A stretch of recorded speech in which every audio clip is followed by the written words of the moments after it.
Hello students, welcome back to this YouTube channel. आज हम important practice questions of isomerism करने जा रहे हैं। Let's get started. So isomerism important questions.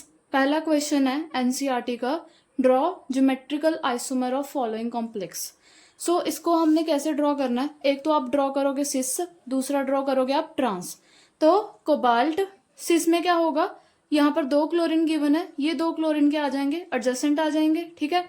Opposite नहीं लिखना, यानी एक क्लोरीन अगर यहाँ पर है तो दूसरा यहाँ पर नहीं आएगा, या आप दूसरा यहाँ पर लिख सकते हो या यहाँ पर।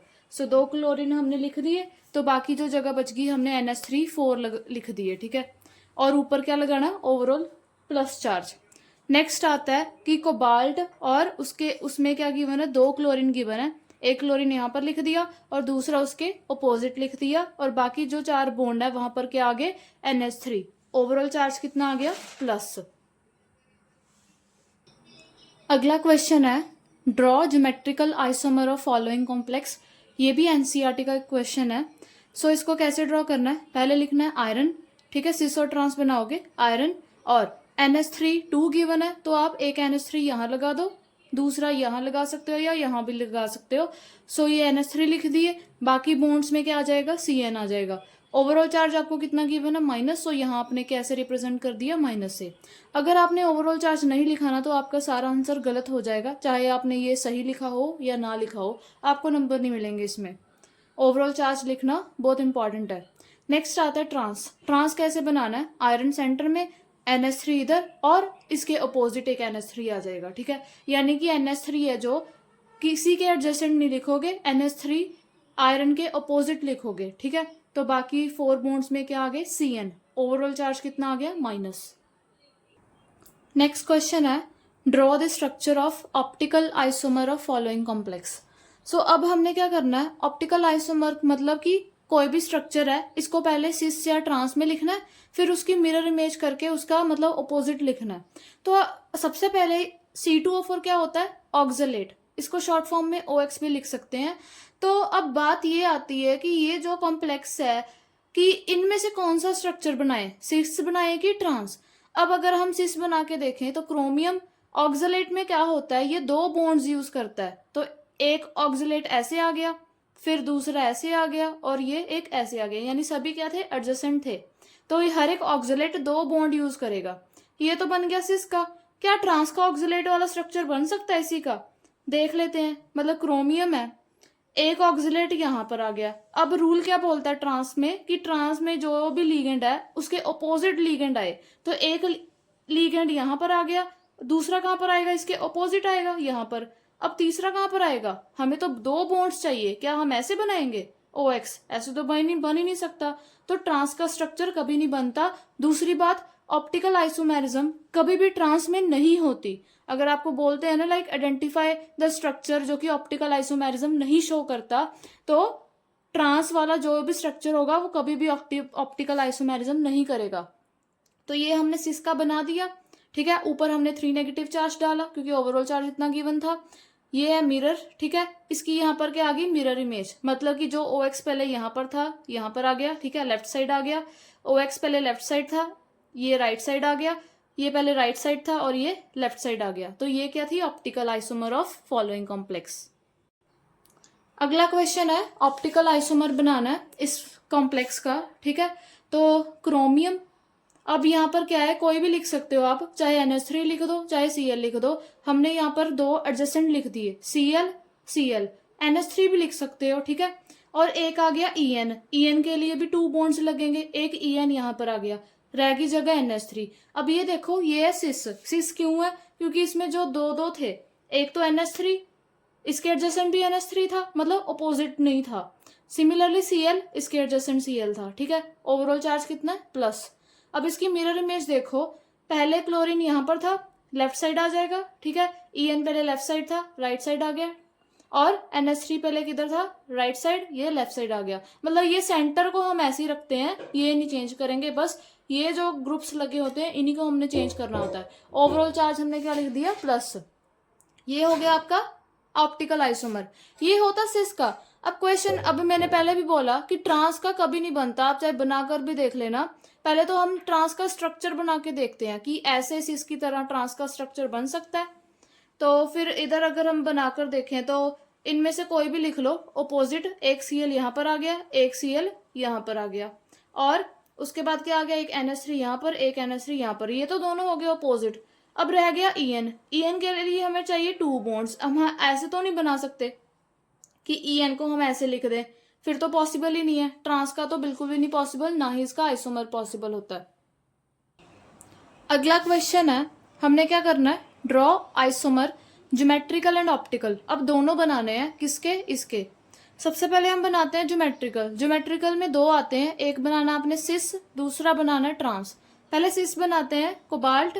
अब यहाँ पर 2 क्लोरीन गिवन है, एक क्लोरीन यहाँ लिख दो, एक यहाँ लिख दो, एडजेसेंट आ गए, ठीक है। और EN एक यहाँ पर आ गया, यहाँ पर आ गया, यानी कि ये दोनों थे, Cl और EN क्या थे, एडजेसेंट थे। दूसरा ओवरऑल चार्ज कितना आ गया, प्लस, ठीक है, ये हो गया सिस का। अगला आता है ट्रांस। ट्रांस में कैसे बनाना है, कोबाल्ट, एक Cl इधर आएगा, ठीक है, ऑपोजिट Cl आ गया। सेकेंडली EN यहाँ पर लिख दिया, ऑपोजिट EN लिख दिया। तो ये जो भी ग्रुप्स थे ऑपोजिट थे, इनमें से कोई भी एडजेसेंट नहीं है। यहाँ पर देखो EN के एडजेसेंट EN, Cl के एडजेसेंट EN, Cl, ठीक है। यहाँ बट यहाँ पर क्या है, Cl के ऑपोजिट Cl, EN के ऑपोजिट EN, मतलब ऑपोजिटली अरेंज्ड है। ओवरऑल चार्ज आ गया प्लस। ये तो हो गया ज्योमेट्रिकल आइसोमेरिज्म। अब आता है ऑप्टिकल। ऑप्टिकल यानी मिरर इमेज। अब मिरर इमेज इन दोनों में से किसकी बन सकती है, सिस की। ट्रांस की क्यों नहीं, चाहे आप बनाकर भी देख लो, कॉम्प्लेक्स आपका सिमिलर आएगा। सेंटर वाले को हम एज सच लिखते हैं, और अगर ये वाला इधर उठाओगे, ये वाला इधर, तो दिखेगा तो सेम ही, मतलब सुपर इम्पोज ही होगा। तो जो ट्रांस वाले हैं कभी भी ऑप्टिकल आइसोमेरिज्म नहीं शो करते। सिस की देखते हैं। सिस में क्या आएगा, पहले Cl क्या था, राइट साइड था, ये लेफ्ट साइड में आ गया। EN पहले लेफ्ट साइड था, ये राइट में आ गया। EN पहले ये राइट में था, ये लेफ्ट में आ गया। ओवरऑल चार्ज भी लिखना होता है, दैट इज प्लस। सो ये होता है, ऐसे क्वेश्चन सॉल्व करना है। और प्लस चार्ज, कोई भी चार्ज गिवन है, ये कभी भी भूलना नहीं है, नहीं तो सारा क्वेश्चन आपका आंसर क्या है, गलत हो जाएगा। नेक्स्ट क्वेश्चन है, ज्योमेट्रिकल एंड ऑप्टिकल आइसोमर बनाना है इस कॉम्प्लेक्स का। तो यहाँ पर कैसे बनेगा, कोबाल्ट, ठीक है। तो उसके बाद क्या आता है, यहाँ पर आपको कितने गिवन है, EN 2 गिवन है, तो एक EN यहाँ पर आ गया, ठीक है। और एडजेसेंट आप कहीं भी लगा सकते हो, या तो आप यहाँ लिख दो या फिर यहाँ पर। तो ये दोनों क्या हो गए, एडजेसेंट हो गए, ठीक है। उसके बाद आता है क्लोरीन। क्लोरीन एक यहाँ पर लगा दो, एक NH3 यहाँ पर लगा दो, ये क्या हो गया, सिस हो गया। और ओवरऑल चार्ज कितना गिवन है, 2+। दूसरा आता है ट्रांस। ट्रांस कैसे बनाना है, कोबाल्ट और एक EN यहाँ पर लगा दो, ऑपोजिट उसके EN लगा दो, ठीक है। रह गए Cl और NH3। ओवरऑल चार्ज कितना आ गया, 2+। ये तो हो गया ज्योमेट्रिकल। ऑप्टिकल में ट्रांस कभी भी नहीं बनाएगा, आपको पता है। अब सिस कैसे बनाता है, मिरर इमेज है, ये इसका ऑप्टिकल आइसोमर है। कोबाल्ट, ठीक है, EN पहले राइट साइड था, ये लेफ्ट साइड में आ गया। Cl लेफ्ट साइड था, राइट साइड में आ गया। NH3 पहले लेफ्ट पर था, ये राइट आ गया। EN राइट साइड था और ये लेफ्ट साइड आ गया। ओवरऑल चार्ज कितना गिवन आपको, 2+। नेक्स्ट क्वेश्चन है, right geometrical isomers of following complex. ये काफी ज्यादा इंपॉर्टेंट होता है। ये कौन सी टाइप में आता है, टाइप MABCD। मतलब कि अगर आपको 4 लिगेंड्स गिवन है बट अलग अलग गिवन हो, ठीक है, तो उसको आप कैसे रिप्रेजेंट करोगे। तो सबसे पहले आप प्लेटिनम लिख दो, और ये चारों लिगेंड कहीं भी लिख सकते हो आप, ठीक है। कोई भी NH3, फॉर एग्जाम्पल मैंने क्या लिखा, NH3 यहाँ पर लिख दिया, ब्रोमीन यहाँ पर लिख दिया, Cl यहाँ, पिरिडिन यहाँ पर। तो ये हो गया आपका पहला आइसोमर। अब आपने ऐसे और लिखने हैं, बट कैसे लिखोगे, आप इन चारों में से किसी एक की पोजीशन फिक्स कर दो। मैंने कर दी NH3 की पोजीशन फिक्स, ठीक है। अब NH3 की पोजीशन फिक्स कर दी। अब ये पहला आइसोमर था, इसमें NH3 के ऑपोजिट कौन सा आता है लिगेंड, Cl। सो ये हो गया पहला Cl डन। अब सेकंड आइसोमर बनाना है, प्लेटिनम लिखना है, NH3 सेम यहाँ पर लिख देना है। अब आपने Cl तो हो गया, रह गया पिरिडिन और ब्रोमीन। अब इन दोनों में से मैंने किसी को इसके ऑपोजिट लिखना है, तो मैंने क्या लिखा, पिरिडिन को। सो मैंने पिरिडिन, मतलब पिरिडिन पहले यहाँ पर था, तो मैंने इसके ऑपोजिट लिख दिया यहाँ पर, ठीक है। सो यहाँ पर आ गया आपका पिरिडिन। अब फर्स्ट आइसोमर देखो, इसी पोजीशन में फर्स्ट आइसोमर में पहले Cl था, Cl यहाँ पर आ गया, यानी पिरिडिन की जगह पर आ गया, ठीक है। ब्रोमीन वहीं का वही है। आपने पोजीशन भी फर्स्ट आइसोमर को ही मतलब रिलेट कर कर लिखनी है। ऐसे नहीं आप रैंडमली पी वाई लिख दो, बी आर यहाँ लिख दो, सी एल वहां लिख दो, ऐसे बिल्कुल नहीं लिखना, ठीक है। ये हो गया सेकंड आइसोमर। अब थर्ड आइसोमर में वही NH3 की पोजीशन को फिक्स करा। अब कौन सा रह गया जिसके ऑपोजिट हमने लिखना है? क्लोरीन हो गया, पेरिडिन हो गया, अब रह गया ब्रोमीन। हमने यहाँ पर लिख दिया ब्रोमीन, ठीक है। ब्रोमीन पहले फर्स्ट वाले में कहाँ पर था? यहाँ।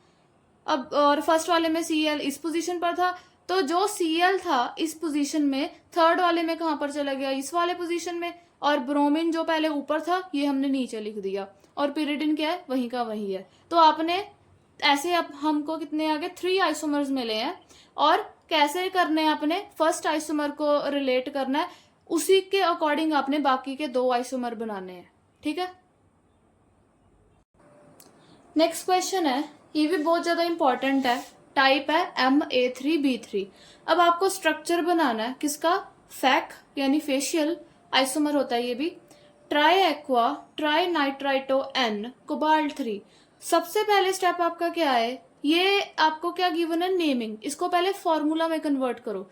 जिन बच्चों को ये नहीं आता, मैंने अलग से आयुपेक नोमेनक्लेचर का 2 पार्ट मतलब मेंशन करे हुए हैं, जिसमें मैंने नेमिंग को फॉर्मूला में मतलब कैसे कन्वर्ट करें वो सब बताया हुआ है। तो इसमें क्या आएगा? अब मेटल कौन सा है? कोबाल्ट। ये आ गया कोबाल्ट। ट्राई एक्वा, एक्वा यानी वाटर, H2O3 हो गए। नाइट्राइटो N, NO2 कितने हैं? 3। ये तो हो गया कॉम्प्लेक्स। क्रॉस चेक करना आपने कि कोबाल्ट की क्या इसके अकॉर्डिंग ऑक्सीडेशन स्टेट 3 आ रही है, तो वाटर की तो 0 होती है, रह गया NO2। हर एक NO2 के ऊपर कितना चार्ज होता है? -1। 3 गिवन थे तो -3, यानी कि इक्वल टू कितना आ गया? +3। तो ऑक्सीडेशन स्टेट भी +3, यानी ये आपका स्ट्रक्चर क्या है? करेक्ट है। अब इसको कैसे रिप्रेजेंट करना है फेशियल में? फेशियल में हम कैसे रिप्रेजेंट करते हैं कि जो लिगेंड होते हैं कहाँ पर आते हैं? ट्रायंगुलर फेसिस के ऊपर आते हैं, ठीक है, जो कि ट्रायंगुलर फेसिस के ऊपर रिप्रेजेंट करे जाएं। सो जैसे ये एक एग्जांपल है, हमने क्या बोला? A3B3, ये मान लो A, ये मान लो B। तो ये जर्नल आइसोमर है A मतलब ये एक ट्रायंगल मतलब आइसोमर हो गया, फेस हो गया, और ये एक ट्रायंगुलर फेस हो गया। तो मतलब ट्रायंगुलर फेस के ऊपर लिखा आपने। अब उसी को आप लगा दो फॉर्मूला। A को हमने मान ली H2O, तो ये H2O, ये H2O, ये H2O इधर आ गए, ठीक है, ये एक ट्रायंगुलर फेस बन गया। सिमिलरली NO2 यहाँ पर आपने तीनों लिख दिए, तो ये क्या बन गया? एक ट्रायंगुलर फेस। तो इसको हम ऐसे रिप्रेजेंट करेंगे। अगला क्वेश्चन है, इंपॉर्टेंट है, ये भी टाइप MA3B3 में आता है, बट इस बार आपको क्या गिवन है? मेरिडियोनल, मर, ठीक है। तो स्ट्रक्चर क्या है? नेमिंग क्या है? Tri ammine tri chlorido cobalt 3। तो पहला स्टेप क्या है? आपने फॉर्मूला लिखना है कोबाल्ट, उसके बाद ट्राई अमाइन, ये हो गया अमाइन ट्राई, उसके बाद ट्राई क्लोरिडो Cl3। अब इसको क्रॉस चेक कर लो कि ऑक्सीडेशन स्टेट कोबाल्ट की क्या 3 है, मतलब ये स्ट्रक्चर सही है, तो X, और इसकी तो 0 होती है, और ये हो गया -3, तो आ गया आपकी +3। सो आपने क्या रिप्रेजेंट करना है? ये हो गया जर्नल, इसको मान लो A, इसको मान लो B। तो आप कैसे रिप्रेजेंट करते हो कि जो लीगेंड होते हैं वो कहाँ पर आते हैं? Corners of the square plane. अगर मैं सिर्फ 4 बॉन्ड की बात करूं तो ये क्या होता है? स्क्वायर प्लेनर स्ट्रक्चर है। अगर 2 बॉन्ड और आ जाते हैं, 6 हो गए टोटल, तो ऑक्टाहेड्रल। बट इतना पोर्शन क्या होता है? Square planar. तो जो corner of the square plane है वहां पर लीगेंड आएंगे, मतलब उनके कॉर्नर्स पर आएंगे लीगेंड, ठीक है। वहां पर क्या था? ट्रायंगुलर फेसिस के ऊपर आते थे, यहाँ पर corners of the square plane. तो ये एक A यहाँ आ गया, A यहाँ आ गया, ये A यहाँ आ गया, ये तो हो गए कॉर्नर्स। सिमिलरली B मतलब इसमें से ये बनता है। अब इसको कैसे लिख सकते हैं? कोबाल्ट, इनमें से कोई भी ले लो, मैंने ले लिया लाइक NH3, ये आ गया corners of the square plane, मतलब कि एक ये कॉर्नर हो गया, एक ये कॉर्नर, एक ये कॉर्नर, ये कॉर्नर ही तो होते हैं ना, और बाकी के Cl यहाँ पर आ गए। अब ये तो नहीं है corners of the square plane, नहीं, क्योंकि कॉर्नर्स क्या होंगे? आपने सिर्फ ये 4 बॉन्ड देखने हैं, यही कॉर्नर्स बताते हैं आपको, ठीक है। तो ये हम ऐसे रिप्रेजेंट करेंगे। नेक्स्ट क्वेश्चन आता है, विच out of the following 2 coordination entity is chiral optical active. मतलब कि इन दोनों कॉम्प्लेक्सेस में से कौन सा जो कॉम्प्लेक्स है ऑप्टिकल आइसोमेरिज्म शो करेगा।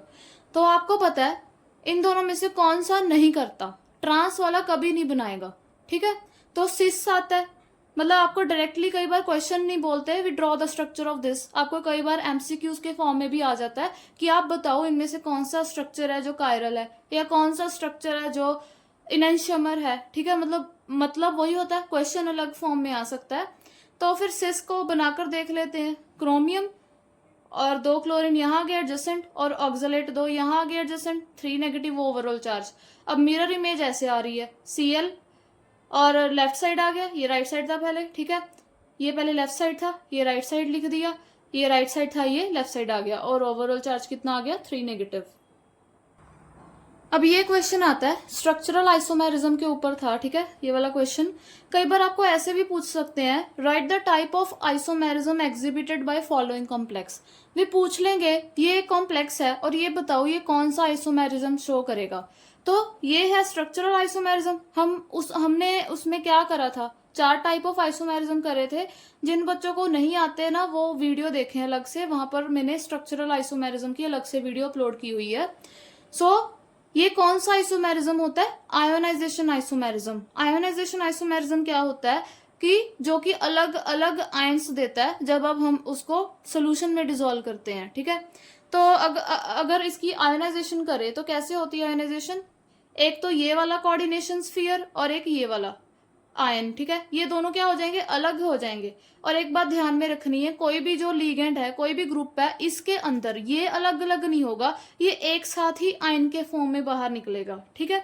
तो अगर हम देखें तो एक आयन ये मिल गया SO4, इसके ऊपर कितना चार्ज आता है सल्फेट के ऊपर, 2 नेगेटिव, ठीक है।